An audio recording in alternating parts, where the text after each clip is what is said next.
নামাজের ফরজগুলোর মধ্যে অত্যন্ত গুরুত্বপূর্ণ একটি ফরজ হলো তাকবীরে তাহরিমা বলা।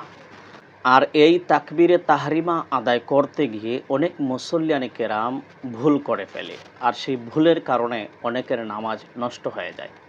সো আসুন আজকে হাদিসে মুবারাকা থেকে সহি নিয়মে তাকবীরে তাহরিমা বলার নিয়ম আমি দেখিয়ে দিচ্ছি।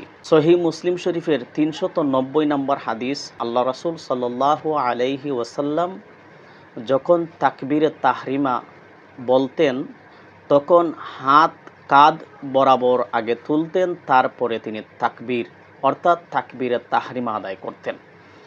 আর এটাই হলো সহি শুদ্ধ নিয়ম। অন্য আরও কয়েকটি নিয়ম হাদিসে মুবারাকার মধ্যে পাওয়া যায়।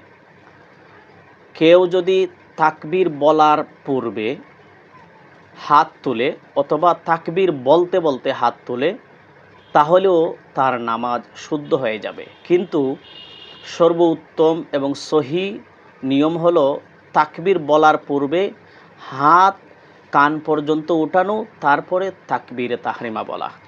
আর এটাই আল্লাহ রাসূল সাল্লাল্লাহু আলাইহি ওয়াসাল্লামের হাদিস অনুযায়ী সর্বোত্তম। আল্লাহ তাআলা যেন আমাদেরকে সহি শুদ্ধভাবে নামাজ আদায় করার তৌফিক দান করেন।